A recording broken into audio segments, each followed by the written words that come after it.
तर आपण प्रदर्शन बघितलं, आपल्या काय सावधानी त्या प्रदेशामध्ये? महाराष्ट्राचे लाडके उपमुख्यमंत्री स्वर्गीय अजितदादा पवार यांची उद्या जयंती आहे। त्याच पार्श्वभूमीवर एक अतिशय सुंदर अशा प्रकारचं चित्र प्रदर्शन आज मविमच्या हॉलमध्ये त्याचं उद्घाटन आम्ही केलं।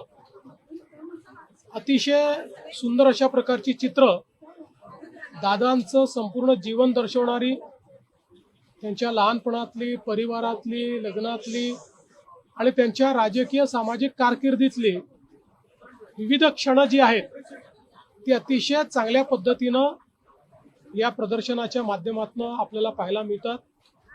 दादांचा जसा उमदा स्वभाव होता, त्यांचं जे हास्य होतं, कधी त्यांची कठोरता होती, अशा सगळ्या गोष्टी आपल्याला या प्रदर्शनामध्ये पाहायला मिळतात। एकूणच हे प्रदर्शन पाहिल्यानंतर निश्चितपणे दादांचं व्यक्तिमत्व तर आपल्याला पाहायला मिळतंच, पण त्यासोबत अनेक आठवणी देखील या प्रदर्शनामुळे ताज्या होतात।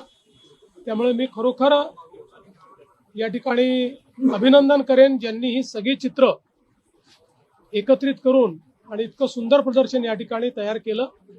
आणि दादांवर प्रेम करणाऱ्या सर्वांनी हे प्रदर्शन आवर्जून बघावं अशा प्रकारचं माझं आव्हान आहे। दादांची जयंती आहे, उद्याच कर्जमाफीची पहिली प्राथमिक यादी देखील येऊ शकते अशी एक माहिती समोर आली। त्या संदर्भात काय सांगाल? प्रयत्न आहे की उद्या पहिली यादी जी आहे ती जाहीर व्हावी।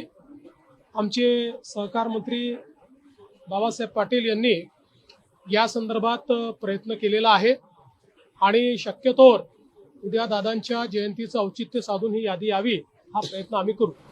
सर, सातत्यानं ठिकठिकाणी राज्यात आंदोलनं होऊ लागलेले आहेत, कायदा सुव्यवस्थेचा प्रश्न निर्माण होऊ शकतो, काय अधिकची माहिती प्राप्त झाली का तुम्हाला या आंदोलनाच्या बाबतीत? बघा, असं आहे की लोकशाहीमध्ये आंदोलन करण्याचा अधिकार सर्वांना आहे। केवळ लोकशाहीमध्ये आंदोलन करतानाही संविधानाने दिलेले हक्क आणि त्यासोबत संविधानाने टाकलेली जबाबदारी या दोन्ही गोष्टी लक्षात घेतल्या पाहिजे। कोणीही परवानगी घेऊन आंदोलन करत असेल, शांतिपूर्ण आंदोलन करत असेल तर अशा आंदोलनाला परवानगी पण दिली जाईल आणि अशी आंदोलनं करण्याचा सगळ्यांना अधिकार आहे। जाणीवपूर्वक राजकीय अशांतता तयार करण्याकरता बिना परवानगी आंदोलनं करणे, हिंसा करणे हे मात्र कुठल्याही परिस्थितीमध्ये योग्य नाही।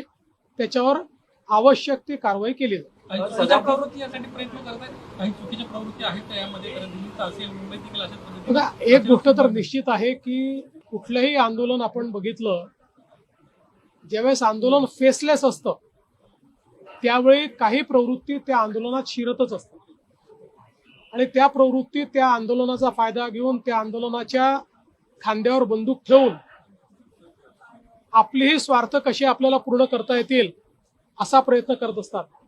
तर दिल्लीमध्ये जे आंदोलन झालं, अनेक राजकीय पक्ष त्यामध्ये आपली पोळी कशी भाजता येईल हा प्रयत्न करतायत।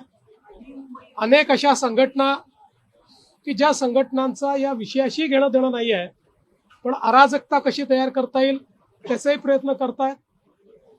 ज्यावेळी फेसलेस आंदोलन असतं त्यावेळी आपण दिल्लीमध्ये देखील बघितलं की कशा प्रकारे नेतृत्वहीन अशा प्रकारचं एक त्या ठिकाणी व्यवस्था आपल्याला पाहायला मिळाली।